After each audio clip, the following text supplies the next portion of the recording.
Good evening. Good evening. You know, usually when I say this, I have to repeat myself because I get sort of a grumble, oh, good evening, good evening. You all came here ready to talk. So it's wonderful. It is going to be a good evening. And I hope that this will very much feel like a conversation because what a year we've had. I'm going to talk a little bit and hopefully we'll be able to talk to each other. I'd like to leave a lot of time for questions and answers because I think that there's so much to talk about in this year. It is such an honor to be here at a program that honors Senator Lipman. And what a year to have this conversation. I can only imagine her wonder at watching this story unfold. Based on what I've learned about her, she probably would have been talking to the television and maybe screaming at the radio. In her lifetime, through her work, with her tenacity, through her good deeds, she pushed open that door a little bit so that more people would be able to follow behind her and created the possibility that, that more Americans would be able to fully participate in American politics. Now let's think about where she came from. She was born in a little town in Georgia. The idea that someone with her background would grow up to serve in the Senate in New Jersey was something that was probably unimaginable for the people who grew up in that little teeny town in Georgia. To think that in the span of half a century, that in this country, that we would see an election where on the Democratic side, an African American and a woman would be fighting tooth and nail for the Democratic nomination. Well, to dream of something like that would be like trying to reach out and touch the sun. I mean, it was almost an impossibility, and that's what we all have witnessed in this past year. So while she pushed open the crack a little bit, this year we saw the doors just fly open. Now, they're not open all the way, but my, what a change we have seen. And that's what we're going to talk about tonight, a little bit about that.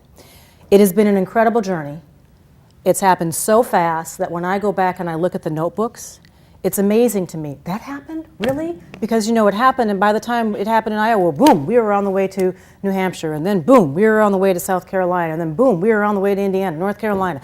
I mean, they just kept coming. We were on that train all the way through June, 21 months.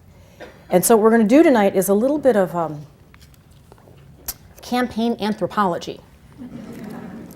To look back at some of the things we saw, some of the questions that were raised in the course of this election, some of the questions that remain unanswered. And we're going to take a little bit of time to explore some of the issues of race and gender. This story was incredible. It's hard to find a theatrical production that had all of the elements in this drama. You had surprise, you had wonder, you had mystery, you had intrigue, you had disappointment, you had tragedy, you name it, it was all there. And it was probably one of those moments where no matter who you supported, no matter which dog you had in the fight, on that night, on November 4th, no matter who you supported, you probably will always remember where you were, who you were with, what you had for dinner that night. You will always remember that. Or will you? Before I go on and talk, I'm going to take a minute to gently wag a finger at you. You might not always remember it. So commit it to paper. Commit it to tape. Because there are generations beyond you that will sit at your kitchen table, that might sit at your knee, and they'll say, tell me what happened on November 4th, 2008. And so it's important to commit it to memory. Write it down. We have a project at NPR called StoryCorps. We encourage people to tell their own stories, to commit them to tape. You don't need a lot of fancy equipment to do it, but just no matter who you supported, no matter what you thought, it's important to remember where we've been. I'm going to ask you, in thinking about this 21-month journey, to go back to one of the early points on this journey, and I'm going to reach even beyond Iowa. I want to go back to Selma. Selma, do you remember what happened in Selma? It was an incredible scene. I remember watching, and this was one of those stories that as much as we try to tell the story in radio, there are some stories where pictures really do tell a story. In Selma, Alabama, in this town, where people were fighting and in some cases dying for the simple right to vote, 4 decades later, you had candidates trying to court them. They were fighting for the right to vote, marching in the streets, taking their battles to the courts. In this case, Democratic candidates were courting their votes, literally elbowing each other to get to the front of the line so they could march across the bridge and be pictured there in the front page of every newspaper in the country. Now, if I can ask you to cycle back in your head to that time, think about the questions, because that's what we're going to talk about tonight, a series of questions that were asked. Think about the questions that were in people's minds at that moment. Hillary Clinton, is she tough enough? We wondered if she was tough enough. It's hard to imagine now that we wondered if Hillary Clinton was tough enough. She answered that question. But at the time, we wondered, is she tough enough? Is any woman tough enough? These were questions that were actually, when I say we, I mean general society. These are questions that people were asking. Can women compete on this level? Can a woman candidate in a presidential race take a punch? Can a woman candidate in a presidential race throw a punch? These are some of the questions that were asked. Some of the questions that were asked about Barack Obama. Has he been around long enough? Does he have the requisite experience? Is he black enough? These were questions that were asked, pondered, not just on the opinion pages, but these were the questions that voters had. And when you think about where those two people started and where they wound up, we're just going to continue to follow along here on this journey. And I want to just take some of these questions bit by bit. In the question of, is a woman tough enough? Where does that come from? We don't ask that question. Excuse me? Not childbirth. Oh, well.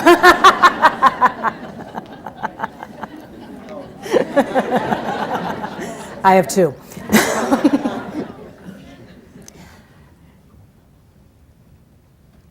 I talked to people in the Clinton campaign about this early on, and I wondered if she in particular took offense to that question. I wondered if the campaign took offense to that question, and the answer I thought was surprising. I was told no. We need people to ask that question because we need to show them the answer to the question. They actually welcomed the question because it was an opportunity. It was what the word that was used was a proving ground. So then we roll into Iowa. I'm skipping several months ahead. And in Iowa, there was if you look at, and again, I'm talking about Hillary Clinton and Barack Obama. In Hillary Clinton's candidacy, there was an air of inevitability. She was the candidate that was cast as the candidate that the race was hers to lose. Barack Obama was cast as the candidate who was still coming out of left field. People didn't really know who he was, and that question of experience was still hanging out there. And we started asking these series of questions in the media. Is America ready? Is America ready for a woman president?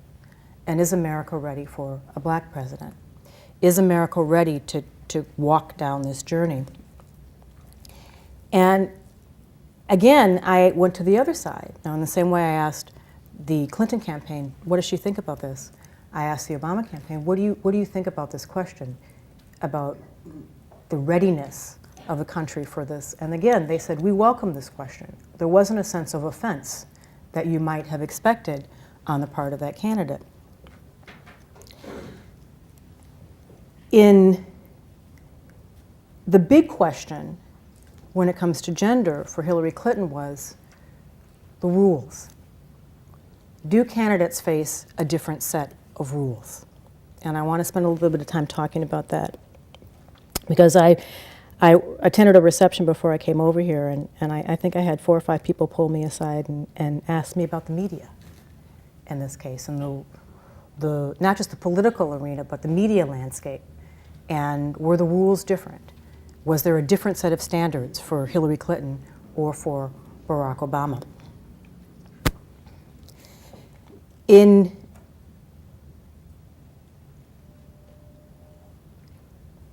Before the election started, we posed these 2 questions on the radio. Is America ready? Is America ready?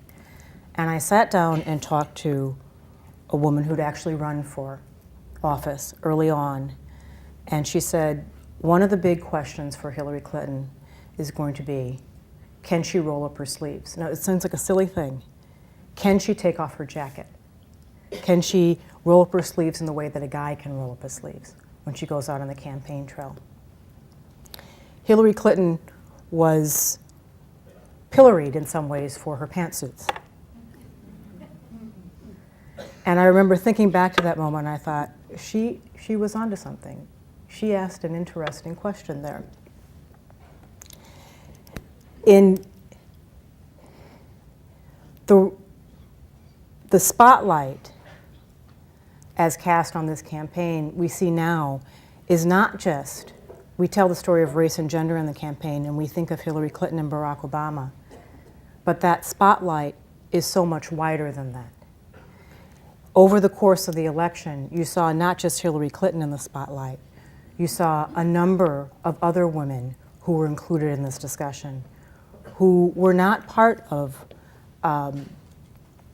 they were not running for office, but you saw them as surrogates, you saw them as spokesmen, you saw them reporting on Sunday morning. Suddenly you saw this sort of tableau in several places that you hadn't seen before, not in the American political landscape. And one of the questions we ask is when we look back at this,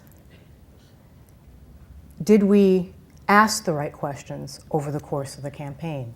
Did we make assumptions about whether Hillary Clinton would be tough enough, about whether America was ready for a black president?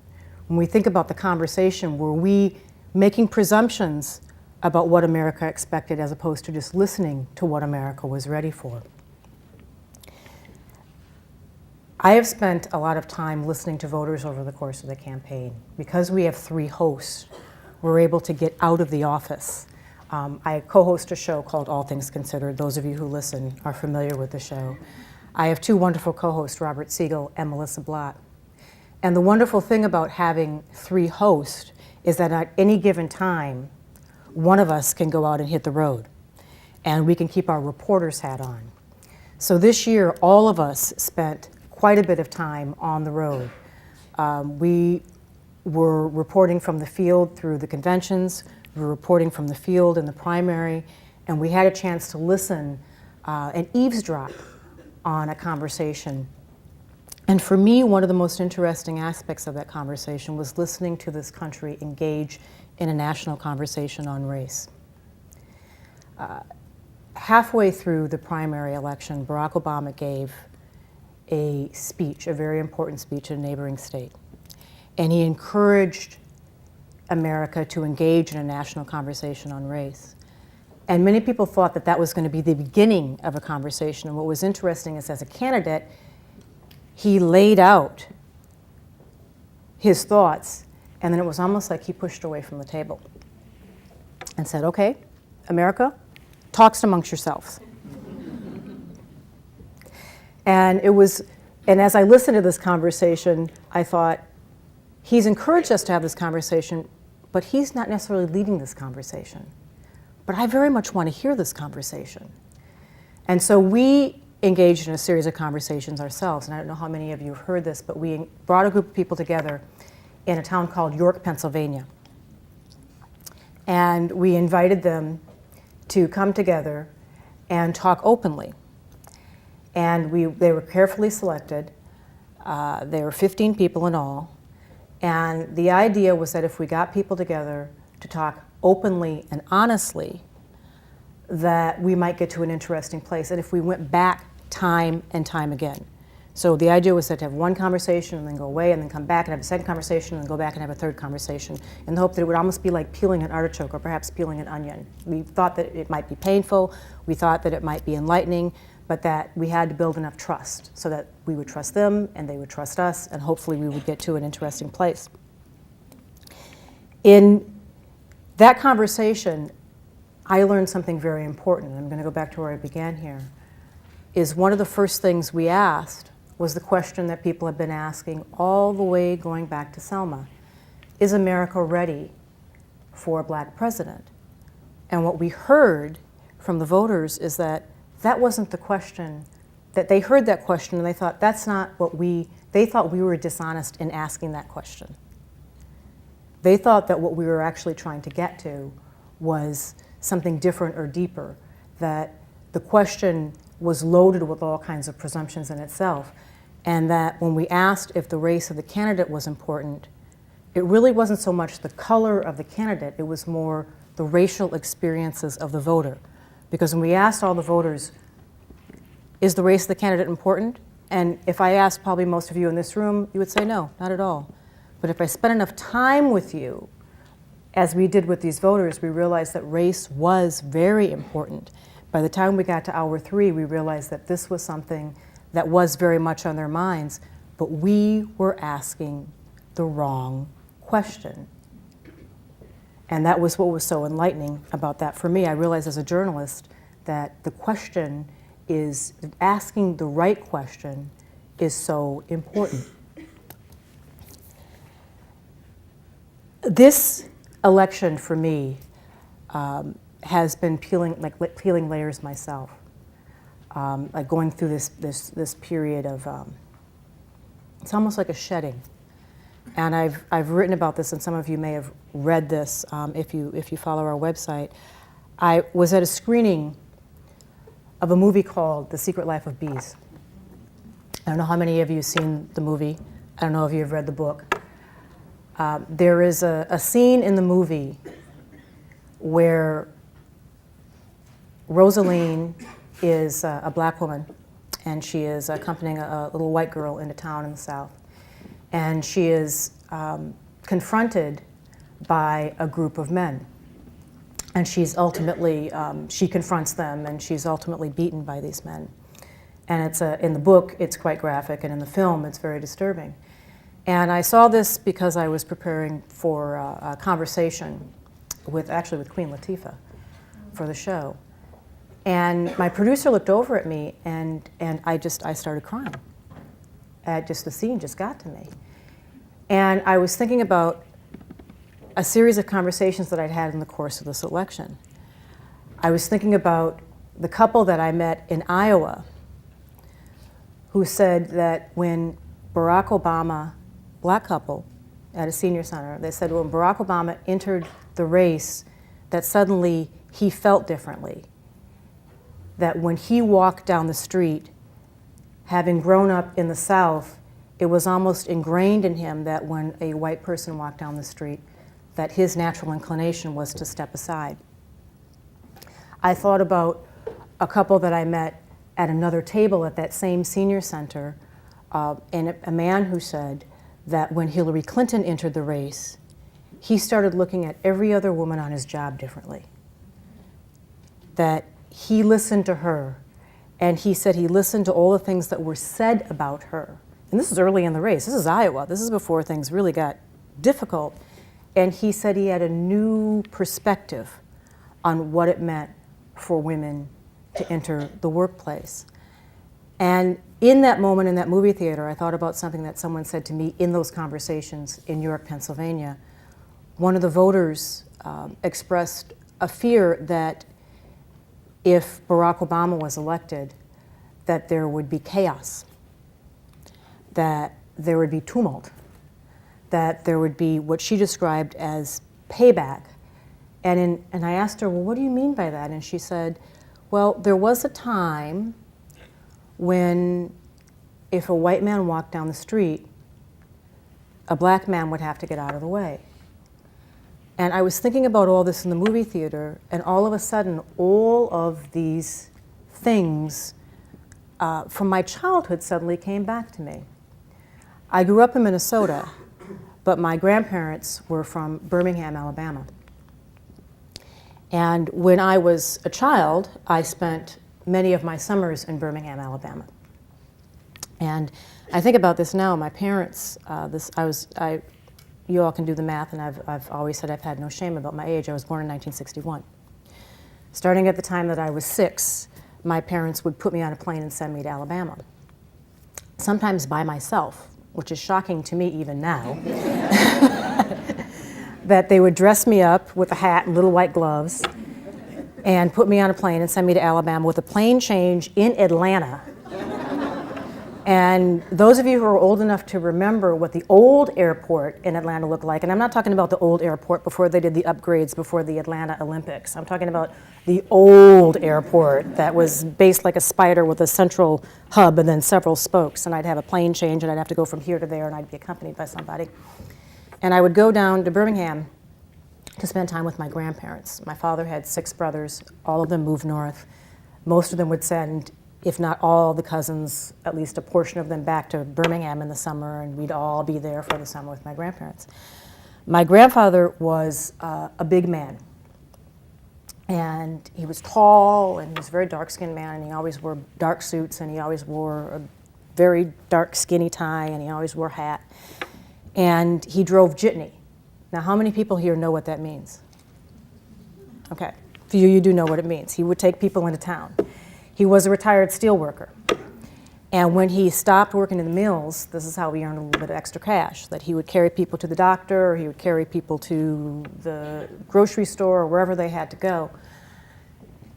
In the summer, many times I would be the one that would be chosen to go with him. All of us wanted to be the one that would go into town with Grandpa. And on the days that I accompanied him, they would dress us up, and I'd have to wear those starchy little dresses that little girls sort of wear sometimes, but not very often anymore, with the smocking in the front and the pinafores, and I'd get all dressed up to go into town with him, and he drove a big black Cadillac with suicide doors, kind of that open this way, and it made it easy to get people inside and to get packages inside. And we would go into town. And sometimes when we went into Ensley, there was an area of town that was difficult for us to traverse, but we had to get through there. And if we were walking down the sidewalk, we would often be confronted by people who worked in the mills. And sometimes my grandfather would step aside, and sometimes he would not. And usually he would diffuse the situation by asking after people. He worked in the mills for years, so he knew everybody in that part of Alabama. He'd ask after Miss So-and-so, or ask after so-and-so who worked, and that would somehow diffuse the situation. But what got me in the movie theater, and what got me in this sidewalk question that kept coming up this year, whether or not you had to step aside from the sidewalk, was this epiphany that I had, that I realized that my grandfather carried me into town with both of us dressed up in our Sunday go-to-meeting clothes, in part because I probably offered some measure of protection. That people were less likely to bother him if he had this cute little girl with the pinafore on and with her hair and all kinds of little plaits and bows in her head and little patent leather shoes. And it was one of those moments where I realized, as a journalist, but also as a human being, where we have headed as a country, and how far we've come, and how fast we've come. And I also realized that in this conversation about race, that it's so often driven by people who felt the sharp end of the stick. And I was so interested in the views and the thoughts of the people who were on the sidewalk, who were taunting my grandfather, because they were young men, and they're probably still with us. And I'm very curious about their point of view. And this national conversation on race or on gender, as difficult as it is incomplete if their views are not also part of this discussion. And that includes the people who were questioning whether or not a woman was fit for office, whether or not a woman could sign a paycheck, whether or not a woman could write legislation, whether or not a woman can run for office and care about the interests of all people, or whether they would be more interested in carrying water just for women, or whether there would always be a sort of secret wink and a nod, and legislation would be carried out with a sort of secret agenda. We think we're past this. And again, those questions come up about whether we really are past this. In North Carolina and New Hampshire, I'm sorry, all the states kind of jumble together, this question of whether women are tough enough, can women throw a punch? When we got to New Hampshire, there was this interesting moment, and if you blinked, you would have missed it. Hillary Clinton was asked a question, and there were cameras flashing just like that all around her, and she was worn out. I don't know how many of you have worked campaigns, have canvassed, have gone door to door. They are about the hardest thing you will ever do. You sleep when you can, you wake up in the morning and you're wondering, what state am I in? Do I need a heavy coat today, or is this a South Carolina day, or is this an Iowa day? You're just dog tired. And it was one of those days where we were watching Hillary Clinton carefully, because she had come in third place in Iowa. And a lot of people were really hard on her at that moment, because she had rolled into Iowa with an air of inevitability. And she had come out of Iowa in third place. And folks were asking questions of her, and someone asked the simplest of questions. And in answering the question, there was just a little bit of a tear, just a slight little trickle. And in that moment, it was almost in that trickle as if a political dam had opened up. Because this question of vulnerability, of toughness, of mettle, of whether it's appropriate to show emotion, all of this suddenly was fair game. And it wasn't quite like a Pat Schroeder moment. It was different, because my first inclination was to call the former senator, and she said, no, this is different. Don't go there. This is something that's very different. And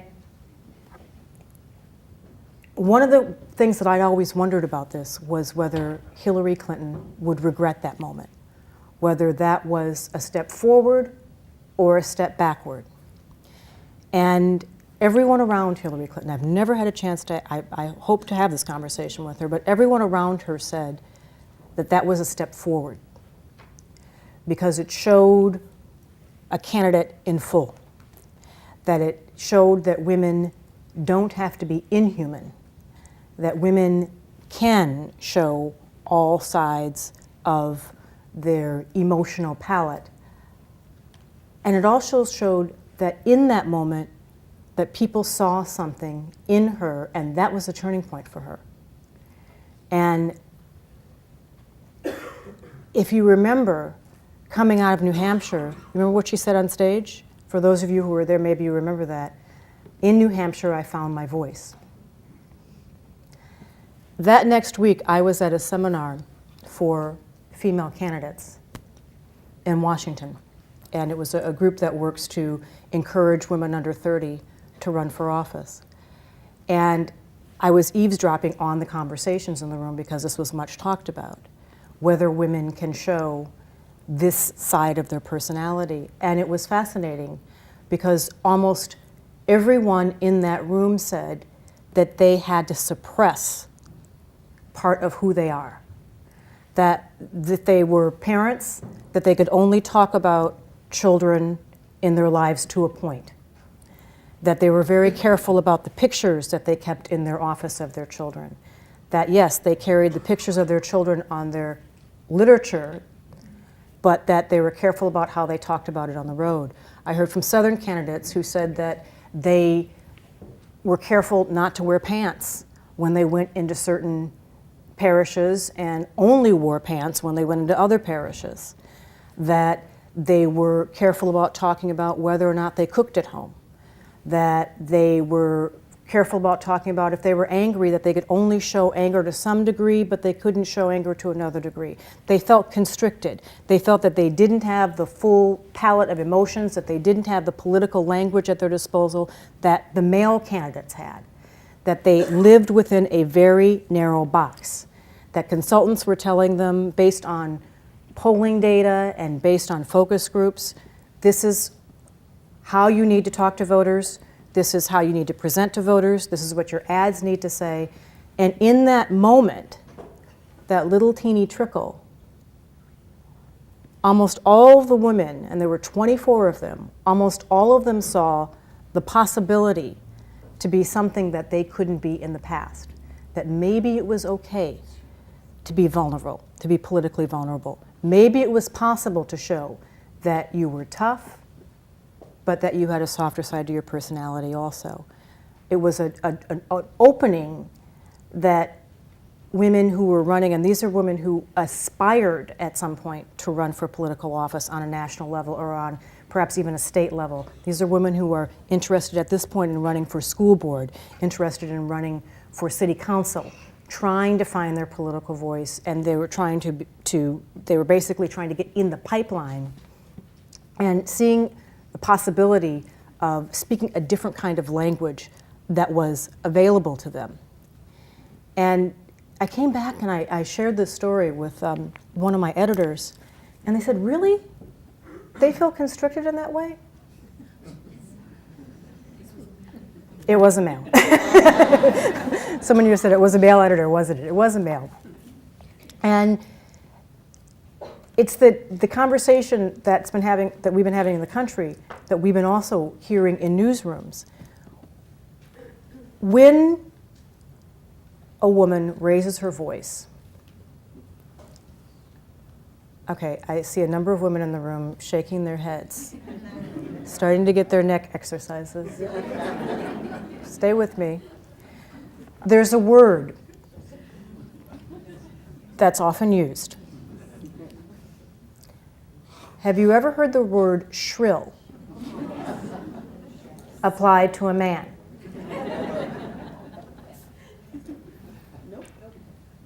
If you look up the word shrill in the dictionary, I don't think that it is gender specific, but it has come over time to be a word that is associated with women who raise their voice. And to help me understand this, I went back to the folks in the Hillary Clinton campaign, and I explained what I had heard from these young women who were aspiring to go into politics. And I said, one of them said, if I could just sit down and talk to her and try to figure out how she's been able to walk this line. The advice that she said to pass on to her, and she said this is what Hillary Clinton told many members of her staff, is rising in the political world is like learning how to question authority without being sent to your room. And sort of having to channel who you were a long time ago when you had sharp questions and you wanted to challenge the person at the head of the table, but you didn't want to do it in such a way that you would be sent upstairs without supper. And when we talk about this double standard and whether or not it exists, is that something that male candidates feel? I ask the question. Probably not.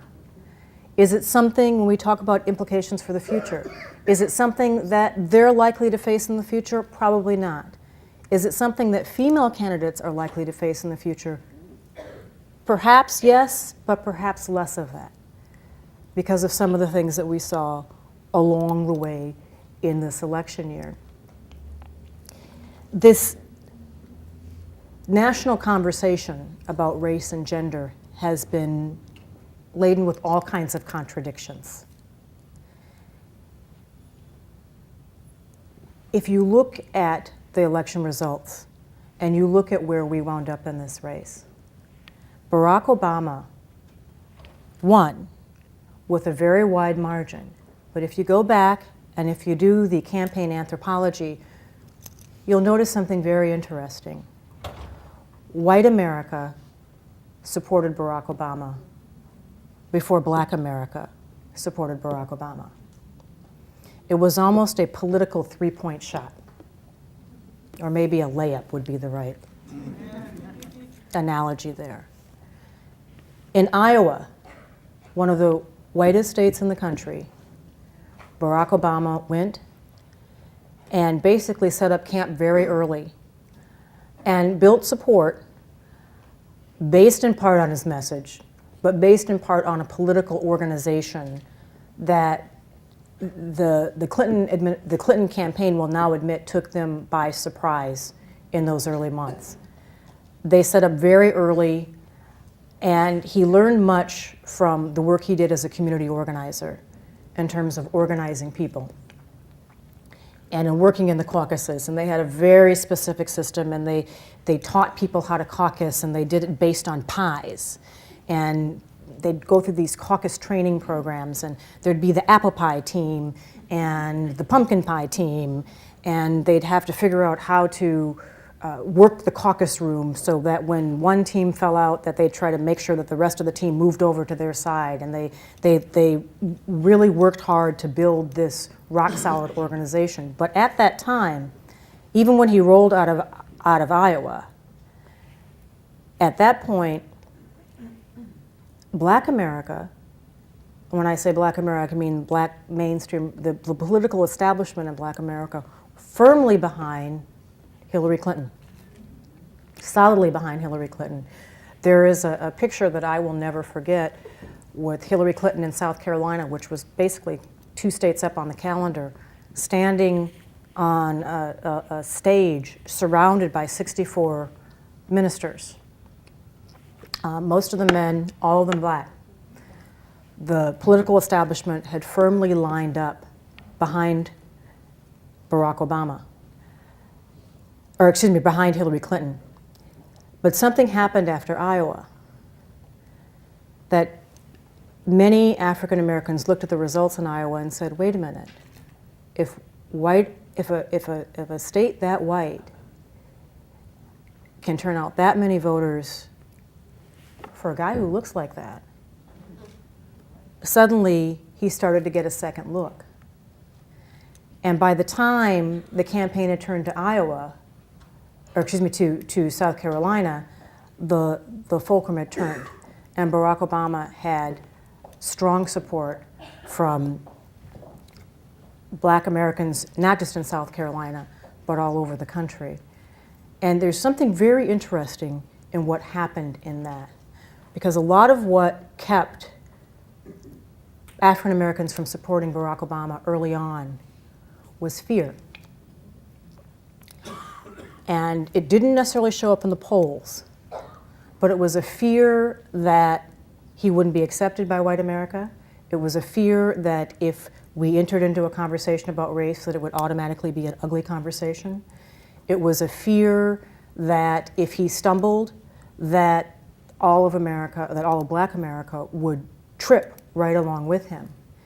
And I always thought that that was so interesting because early on when Hillary Clinton first stepped out into the race, several of the women that I talked to in Washington that supported her early on expressed the same kind of fear about a female candidate at that level. That if Hillary Clinton steps onto a national political stage, and that if people ask sharp questions of her, will that hurt women all across America? If she stumbles, will women across America wind up with bruised knees? And I was wondering why fear was so potent on one side and less potent on another side. Because the fears that people expressed in relation to the Hillary Clinton campaign did not necessarily depress her support in the way that it depressed the support for Barack Obama. And it made me wonder if questions about race and gender are really comparative, because that was in the middle of the campaign. This was one of the big questions that we were asking and that we were wrestling with and that voters were wrestling with, and a part of a political debate. People were saying that it was hard to criticize Barack. People in the Clinton camp were saying it was hard to criticize Barack Obama for fear of being called a racist. That people who had legitimate questions about his experience, about his resume, about his time spent in Chicago, felt that they couldn't ask those kinds of sharp questions. And it made me wonder if there really is parity. If the questions about gender are different, are sharper than the questions about race.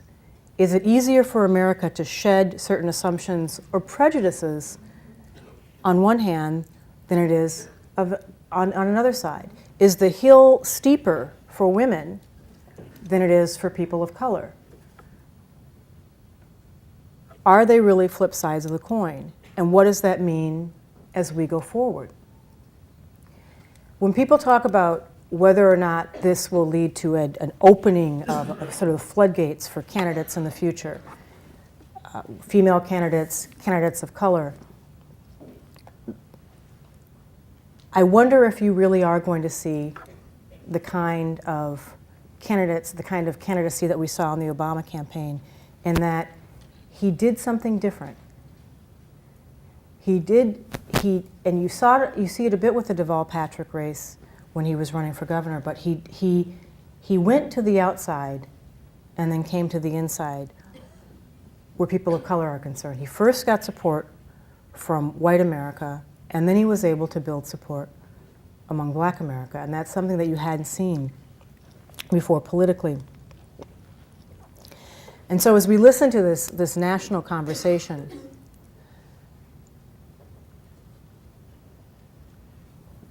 will it continue? Will we see more candidates in the future for governor, for city council? What are we going to see in the midterm elections? Are we going to see more women running at all levels of government? Will we see more people of color? Probably. But the biggest change that I think you're going to see is not just in the political arena, but is in the youngest generation. Because when I talked about people growing up and seeing obstacles instead of opportunities, there's a generation that's growing up in this country that will take for granted that a woman can run for president.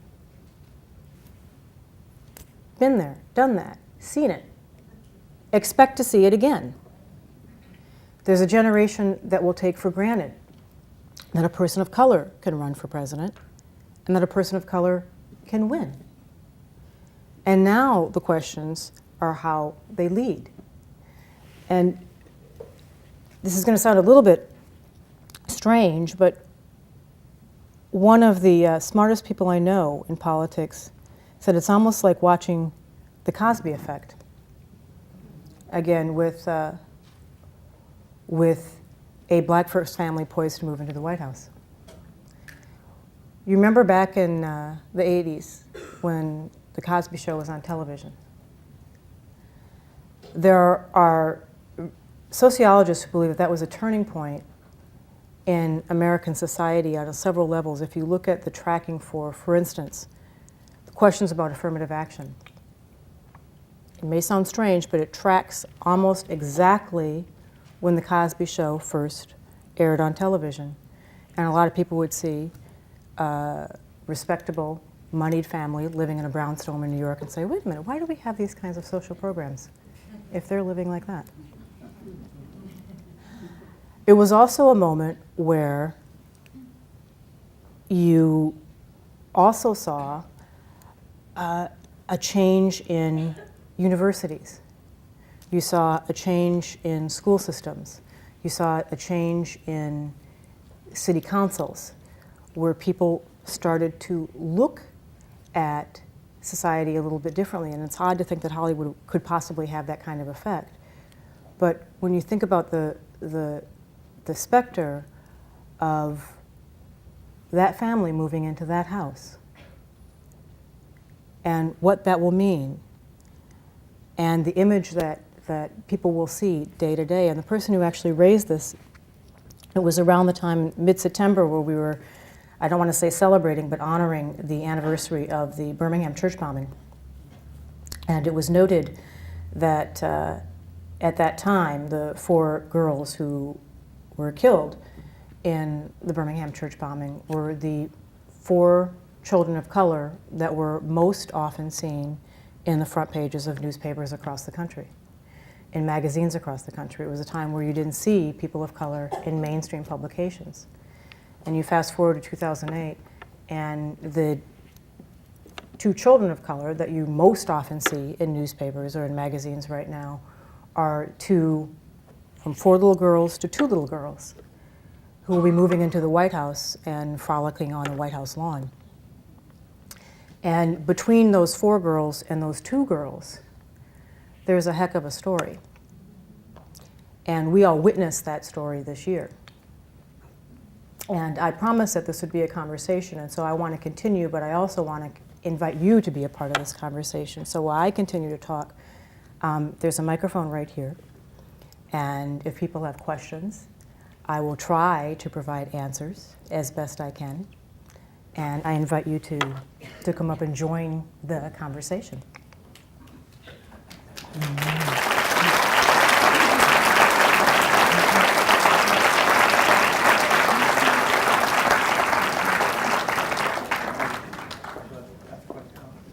One, I have so many questions, but do you know Barack Obama? And if you do, what intrigues you most about his personality? I know him from covering him, and what is most intriguing to, I think, most people who cover politics is that he is someone who is very zen, yes, if I can use that word. He shifts down under pressure. He is very calm. And throughout this this election, we talked about the question of whether a woman can throw a punch or whether a woman can take a punch. And I think that we saw in Hillary Clinton's candidacy that we can answer both in the affirmative. Hillary Clinton knows how to throw a proverbial punch, and she knows how to take a punch, and she can do it with grace and with smarts. And I think there's a generation of women who will stand on her shoulders because of the way she comported herself throughout this campaign. He was often challenged to take the fight to her. Why aren't you more aggressive? Why aren't you, whether it's in the debates or whether it's in the kind of ads that you run, and the people who asked that question were usually outside of the campaign, because the people who were close to the campaign knew that that was not really in his DNA. That's not the way he operates. He is very calm, almost to the point that it seems like there's a certain serenity, and people who meet him, and I mean no disrespect to him when I say this, but people who meet him are often a little bit disappointed in that they're expecting this vivacious, vibrant personality, and he's actually very, very calm. That is not to say that he's not tough. This is someone who comes out of Chicago, and where politics is a blood sport. There's a phrase in Chicago called politics ain't beanbag. And it took me a long time to figure out what that meant. I worked in Chicago, and even when I lived in Chicago, I didn't understand what it meant, but I think I grew to know that, in politics, they often draw blood. And you don't rise through a system like that without being able to throw your weight around a little bit. And it's instructive to see how he did come through the system there. He took down people that he had to take down. He didn't support people that sometimes expected his support. And as to your question about the most surprising thing about his personality, I think that's it, that you expect someone who has the sort of soaring rhetoric and the oratory gifts to be someone who shifts up a little bit. And he is about the calmest person at that level who has achieved this degree of fame and sort of political kingdom that I've ever met. Well, I'm not lying, but I had a big argument yesterday with a friend of mine. I said Sarah Palin was a feminist. And she said, no way. I'm curious, what is a feminist and a she? Boy, you know what, I guess there are, let me guess, are there 200 women in this room? And of the 200 women, I bet there are about 179 definitions of what it means to be a feminist. It is a big, elastic, evolving term. And I think this is where I come down on this. If you say you're a feminist, I'll buy that. If she says she's a feminist, then she's a feminist. If you measure whether or not she's a feminist by what she's achieved, by whether she will kick down doors and other women will follow on her path, I think she probably fits that definition also. And for those of you who are wondering about the future of Sarah Palin, I invite you to look at what happened in the Georgia race, in the Saxby-Chambliss race. Some of you are probably going through political letdown right now, aren't you? Are you having like postpartum political depression? A little bit, someone over there is shaking, oh, but you've still got the Minnesota race to keep you going. Well, if you're wondering about the future of Sarah Palin, you should look at what happened in the Saxby-Chambliss race. She showed up in Georgia and stumped in the state at the last minute for him. And I think anyone who followed that race closely saw that she made a difference. There's a population that she speaks to. There are people who feel that she is sainted. There are other people who have a real problem with her. But that's politics, and I think that she has political gifts. She's a natural speaker. She has good political instincts, and I'm betting we'll probably hear from her again. Thank you, Michele, for being here tonight and thinking about our conversation and many conversations I had with Senator Lipman over the years. I do not think she would be surprised to hear your earlier comment that more white Americans supported Senator Barack Obama earlier than people of color. And thinking about it, I think she would say still the greatest barrier for her was sex, gender, not race. And that we see with the young people, they're totally, I think, oblivious to race these days, and yet gender so immutable, despite the pregnant man, so immutable. Oh, you had to go there, didn't you? I see with the media the reverential comments about Senator Obama, but yet the sly and nasty comments of so many towards Senator Clinton, who felt perfectly free to make those types of comments in the mainstream media. So what can you say about your own colleagues and the coverage that you saw? Well, when you say my own colleagues, journalism is another really big elastic term. and there are a lot of the comments that you're talking about, none of them were made on All Things Considered. Just so we're clear about that. Or on National Public Radio. But you do see, when your journalistic diet, when I say you, I mean for the folks here in the room, probably includes a little bit of Jon Stewart. And for some of you, it includes maybe some Sean Hannity. Oh, yes, he's got a lot of listeners. And it may even include Entertainment Tonight. It may include some of the cable news shows and some of the cable talk shows. But because they're right up against the cable news shows, they're considered a form of journalism. And so some of the comments that you heard were in the realm of opinion. But people see it all of a piece, and they think it's all there. I'm careful when I say this because I want to be really clear. I think the mainstream media, and I fly the flag for NPR, and NPR in particular really did a good and a careful job here.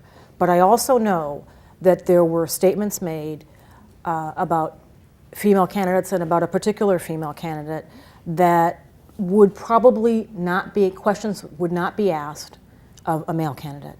Again, the use of the word shrill is but one example. But I'm going to give it to you, I'm going to look at another side, and this goes to Sarah Palin. When Sarah Palin was named on that Friday in August, at a point where most Americans didn't know much about her. We learned very quickly that she had a whole bunch of kids, including a little bitty baby. And people started asking questions soon after about the baby, but at that point, really about all the kids that she had and whether she was going to really be able to balance work and family, this work and family question. And I was one of the reporters who raised that question. I remember I asked the person who was ranked number 3 in the McCain campaign, did she say anything to you that raised your comfort level about her ability to travel the country, ultimately take on a job with great responsibility and a lot of travel, with, a big and a robust family? And boy, I was blasted. How dare you ask that question? You would never ask that question of a male candidate. No one asked Mitt Romney if he had, how he could run the country with 5 sons who were adults, so it was a little bit different. But and this person took legitimate umbrage to that question. I, in that case, felt the question was justified because I didn't ask it based on her ability. I asked, what did she say to you that led you to believe that she could do this? But I also asked it on behalf of every woman who juggles the chainsaws, because if she had figured out how to run the country, raise 5 kids, read the policy papers late at night, be ready to give the speech the next day, and do it in red, high-heeled, patent leather shoes, I wanted to know how she could do it. And so it remains, I don't know that I'm willing to say that there is an absolute double standard, but I think that that they do follow different paths. And they face a different kind of questioning, and I'm not sure that gap, it has narrowed, but I'm not sure that it will narrow to the degree that it has completely disappeared. Now, you made the case that gender as an immutable characteristic is much harder to create obstacles that are bigger and much harder to scale or to overcome than race. I am betting that there are people that will argue otherwise. And that is, that is part of the national conversation that I think will continue, that I hope to eavesdrop on and continue to report on and follow. And boy, if only I could sit down and talk to Senator Lipman, because I'd love to know what she thinks about this. I do know that some of the women in Congress who supported Hillary Clinton very much believe that, and would say that, but I also know that there are folks who would argue on the other side. Thank you. Thank you so much. Good evening. Thank you for coming and allowing us this conversation. Oh, I'm a little taller. Okay, is that better? I have 2 things I'd like to mention and see what you think about it. But when you mentioned there was a lack of support for President-elect Obama in the beginning by African Americans, and one of the fears that people had was that he would be hurt. Mm-hmm. Did you ever hear that? Oh, I still hear it. And I did canvass in Pennsylvania, and I had a Caucasian gentleman tell me that. He said, well, they're just going to kill him. I said, like they did Martin and Robert Kennedy and John Kennedy. And I said, please don't think like that, because I'm sure, he and his family have had that conversation. We just need you to vote for him if that's what you want to do. So that was the fear, I think, that a lot of people of color had. They were just afraid that, he'd be hurt. And we didn't know him. I mean, he just said, as they said, he just made a speech, and we didn't know him at the time. The other thing I like to ask or mention, I work in an area where there are just a whole bunch of ladies all the time. And about Mrs. Palin, the questions that women had, and I met every day, like you said, well, how is she going to do this with all these children? And then it was, do the children go to school? We could never figure that out because they were always with her. Like, how do they go to school? Not to mention all the things said that we just absolutely hate it. But do they go to school? Okay, let me take on the questions that I think I can answer. Okay, and I'm going to begin with the question of school. When candidates hit the road, they often, in that great big entourage they have with them, they often have tutors with them. And it's very difficult. The life on the road for a candidate is very, very difficult. And they had tutors that traveled with them who tutored the children. When the Edwards were traveling, they actually took their children out of school and so that they could travel as a family full time, and they had tutors with them. The Obama girls stayed in school, and early on, Michelle Obama would only travel up to 3 days a week, and she tried to, if she did travel, would do day trips so she would be home, and they kept their girls in school. I'm trying to think if there were any other candidates that had young children. The Dodd family moved to Iowa, and their kids were enrolled.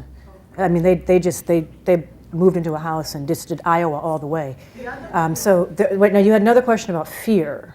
Yes, that was something that just kept coming up time and again as we would talk. And believe me, The fear. Been involved in politics. It's still there. It's still there, and I talked a little bit about the fear. The fear that I heard among women when they talked about Hillary Clinton.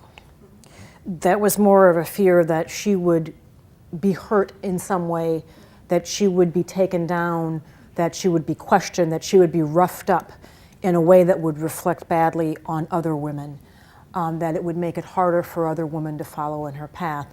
The fear expressed about Barack Obama was very different. It was often a fear for his safety, and it was also a fear of disappointment. I mean, what you saw, and I know we're just talking, I feel like we're giving short shrift to all the other candidates who ran interesting and honorable campaigns and probably are deserving of more of our time and attention, but since we're talking about race and gender, we really are spending a lot of time talking tonight about Barack Obama and Hillary Clinton. And what you had in both these candidates is a lot of pent-up anticipation. And you have a lot of women to this day who are still working it out. And it's really hard. And you know, and I understand it after sitting and talking to a lot of them and still talking to them, and it's still there, and sometimes you can see it in their eyes, and if you ask the question, boy, does it come out, because you know what, they saw it. They saw the possibility that a woman would sit in the Oval Office, a woman who wore pearls. And it was so real. And it was something that they hoped to see in their lifetime. And to see that possibility, and there's a possibility it'll happen again, but this was now. This was, it meant that it might happen in January. That's really hard for a lot of people to let go of. The fear and the anticipation on the other side, and the anticipation was muted in some way by the fear. And the part of the difference is the different paths, frankly, that women and people of color take. Now, in some cases, these are women who are people of color, but the fear that African Americans had was based in part on the experiences in their lifetime. And so when people talk about that, that's where that comes from. And when I was in South Carolina, there was a story that was relayed to me, and I actually am trying to, I would love to go back and find the man who did this. There was an altar call well, actually, it wasn't really an altar call. He just took over the altar. He was 92 years old. This is in South Carolina. This is at a church where the minister was a strong Hillary Clinton supporter. And he's 92 years old, and he works his way up to the altar uninvited, just gets up and says, I have something to say, and takes forever to get up there because, he's 92, and he walks, and he struts, and he basically takes the altar, and he gets up, and because he's 92, when someone who's 92 gets up and stands up and says, I have something to say, I don't care if it is your church, you step aside and you let him say his piece. And what he said was, do not be shackled by your fears. He told a congregation this, and he said, I have been living all my life with fear on my back. Maybe this is an opportunity to finally shed those fears. And that was a case where someone acknowledged that and really changed the temperature in that church. And I don't know how many votes he changed that day, but I have a feeling that those kind of conversations took place in lots of places. If I can just say one thing about Barack Obama, and part of what's unique about his story and this sort of rim shot, I wonder, and I don't know this to be true, but I wonder if his biography created in him a sense of possibility that would not have been there if he had not grown up in Hawaii, in Indonesia, raised in part by white grandparents.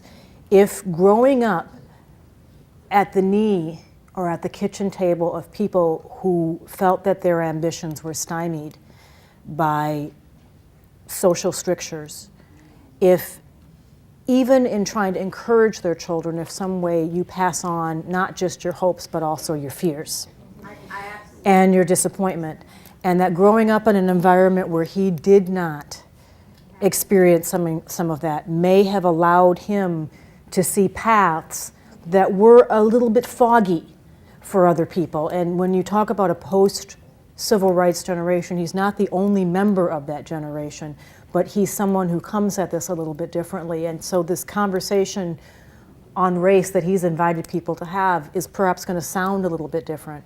Perhaps that's why he encourages people to have this conversation and then steps away from the table and says, no, you all talk amongst yourselves, because he doesn't feel that it is incumbent upon him to lead that conversation because he comes from a different place. Early on, I actually told one of my customers that, because I am of the Reverend Wright, Jesse Jackson generation. So I do see things from their perspective. I did, march around stores for jobs. And so I did understand it, and I understood every word he said when he said that the Reverend was from that generation and didn't see things quite like he did.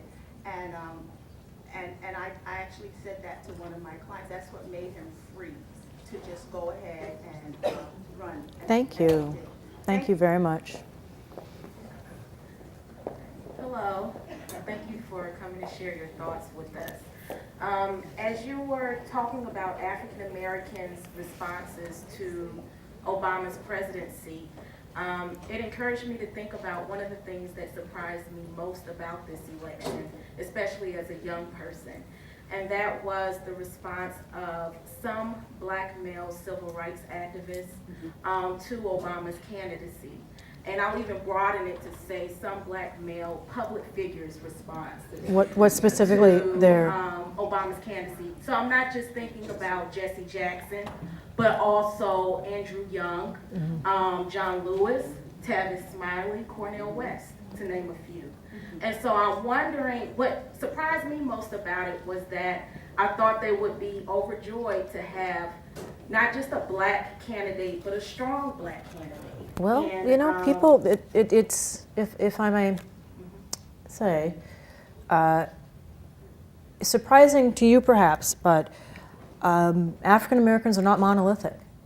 And so it would almost be surprising if Barack Obama stood up and said, I'm going to run for president, and then if every black person in the country landed up behind him. It is perhaps a reflection of lots and lots and lots of things, but also perhaps that people have. Yeah. No, I wasn't expecting a monolithic response, but in some ways I was surprised by the fact that some of them turned out to be some of his worst critics, and there was a certain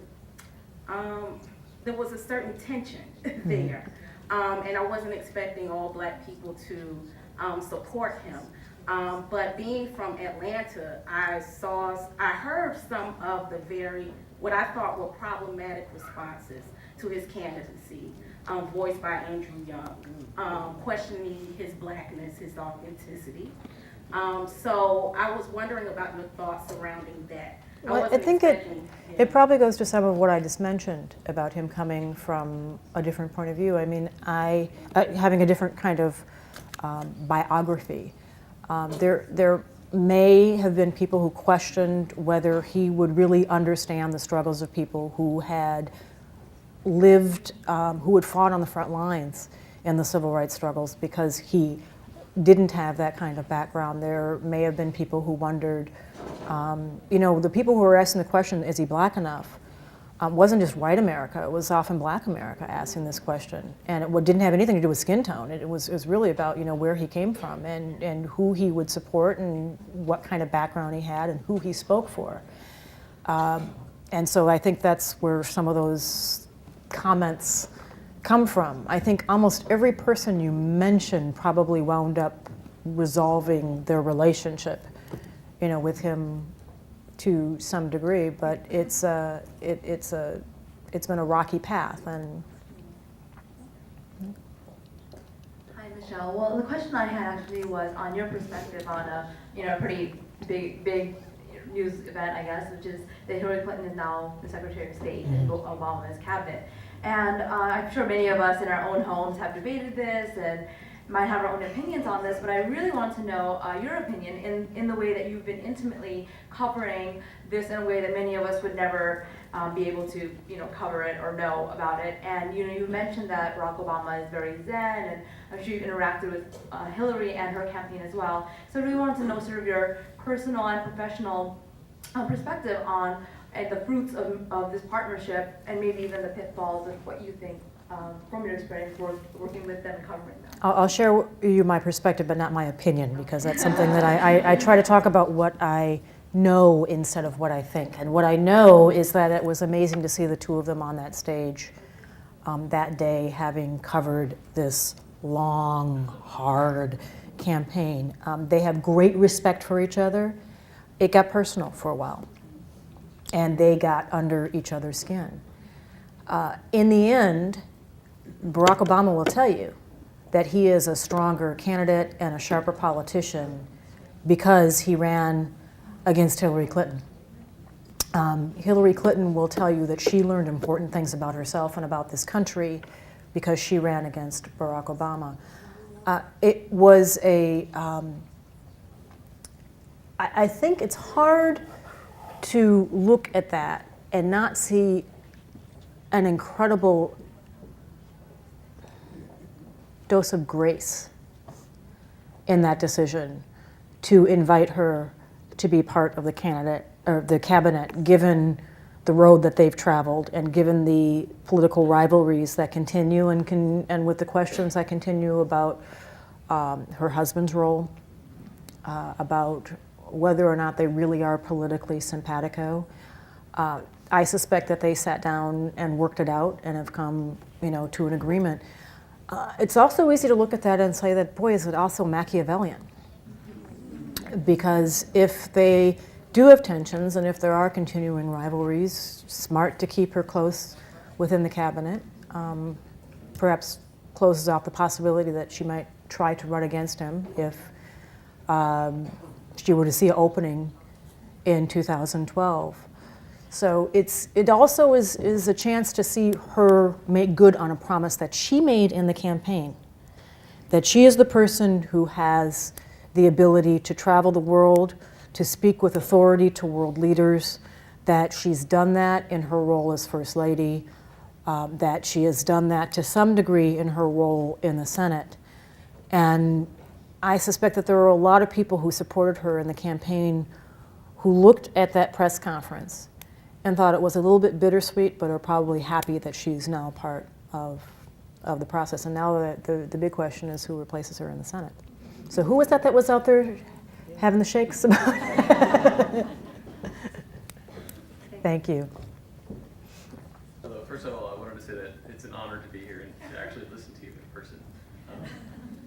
And my question was about what you know, and not your opinion, about the question of whether the fight for the rights and the acceptance of African Americans and other people of color is now over because there's one in the White House. Or boy, if only it was that easy.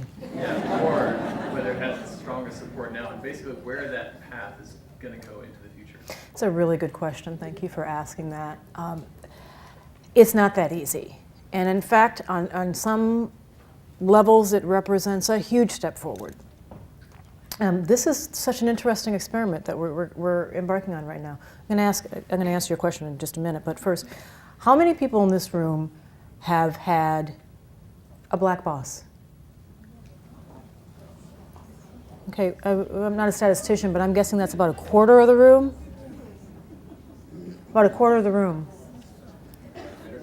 A lot of Americans have never experienced this, have never had a person of color sit at the head of the table. This is a country where people of color were subordinated in almost every way within my lifetime. And so to have someone who will make decisions about how much we pay in terms of our taxes, whether or not our sons or daughters go to war, what kind of healthcare system we are going to have as a country is really extraordinary. So in some ways that represents a step forward, but to be sure, there are people who will look at this and say, okay, we're done.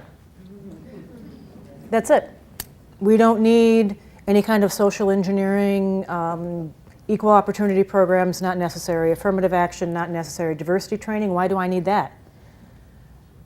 So the conversation is perhaps even more complicated now and will continue to be complicated in interesting ways.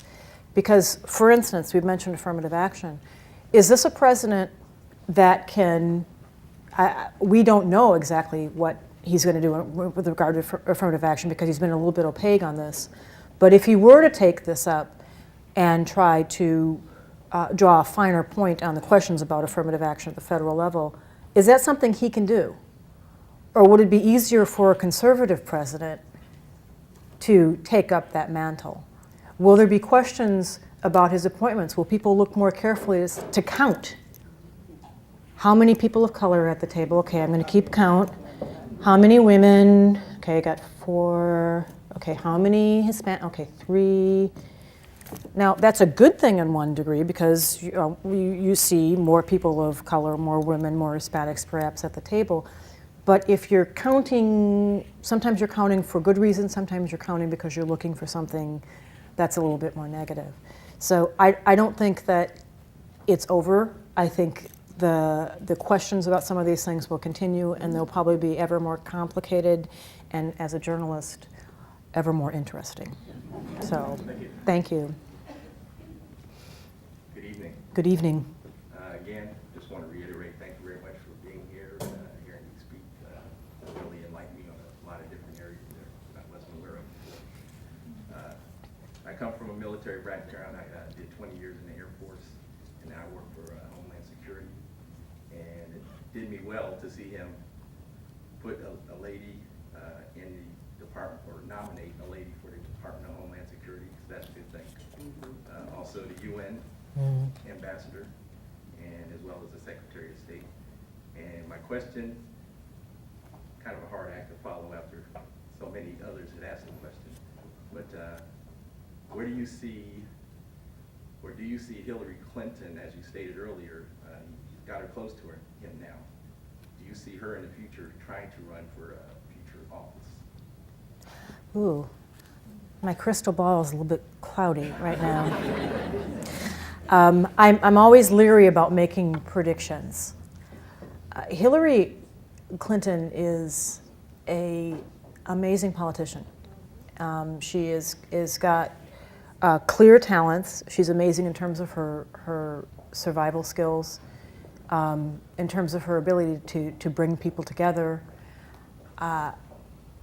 I wouldn't close off that possibility. I think the Clinton machine is very strong, and I think she has a long future ahead of her, and I think that is perhaps a possibility. There's another Clinton to watch out for too. It wouldn't be at all surprising if you heard from Chelsea Clinton at one point.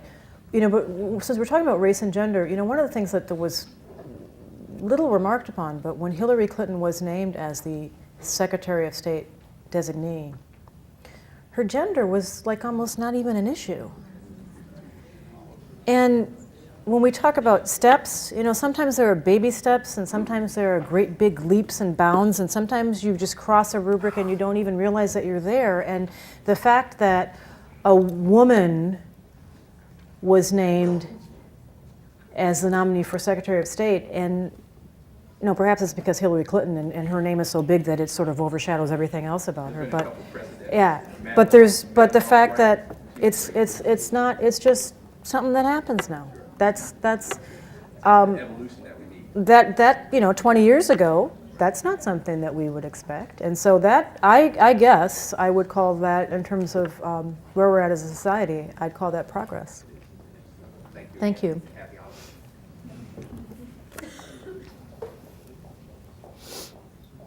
Many times I've said it's nice to attach a face to the voice, but I really mean it today. Oh. It's nice to attach a face to the voice. Thank you so much for being here. And my question is around the York conversations, the group of people that you brought together, because I think that of all the reporting on NPR, I found that to be the most stunning and compelling to me, because I felt like, wow, I've been in America for a long time, and I've lived around a lot of different people, and I thought I knew what people were thinking, but there were a lot of comments that really set me back on my heels. I think there was one comment, one day I had to pull over to the side of the road because I was just so stunned. Which one was it? And that was the one that you referred to when the woman talked Oh, about yeah. retaliation, and I was just so amazed, like, how can people think that way? Was there any moment in the course of those conversations and interviews with people that you found, was it just to be amazing or something that you really didn't know or just surprised you? So much of it was surprising, and just to let folks in here who aren't familiar with this again was a series of conversations that I did with Steve Inskeep, the host of Morning Edition, and I'm black and Steve's white, and we decided to do this together and to pull people together to have this ongoing conversation. It lives online if you're interested in hearing it. It's 3 parts, and it really is sort of interesting to listen to it in evolution, because you hear they reveal themselves more and more as they go on. For me, it wasn't necessarily the big comments, and Leah Moreland is the woman you're talking to, who often would take the conversation and there'd be a sharp left turn, because Leah would say something that the whole room would go, whoa, did you really just say that? For me, it was more of the smaller things that were revealing. The Michael, who is a black man, who said, and I think in our first gathering, we were talking about dreadlocks, and there's a woman who had adopted 2 children across the color line, and her son has dreadlocks, and he's having a hard time getting a job. And she says, you know, people just see his dreadlocks and they make certain assumptions about him. And several of the black people in the room said, well, yeah. And I was surprised by that, because I thought they would be the people who would be defending him, and they're like, no, if he wants to get a job in a bank, he has to, they were really fussing at her. And I just thought, this is really interesting here. And then the conversation turned, and she talked about her son. When he was a baby, he had very large feet. And she made a comment about how she had about 10 years to develop a strong relationship with him before the rapport between the 2 of them might change. And her husband fussed at her and said, no, you would never say that about our son, our biological son, who's white. And what she realized in that moment where her husband confronted her is that she had a fear of black men of a certain size. And this took the conversation in another turn, and people were talking about Barack Obama and his sunny opposition, and a message that was all about hope and change, and how that had such currency in this election because of some of these fears. And I was listening to all this, and I thought it was really interesting. The little comment that really surprised me was, almost as an aside, one of the black men in the room said, yeah, black guy on the job has got to be really jolly. A big black man on the job just has to be really jolly. Every day he's just got to be in a really good mood. And it was just an aside, but it was a small, it was so revealing, and it was comments like that made me think we've done something really interesting here, because he probably had been carrying that around in the back of his head for a long time.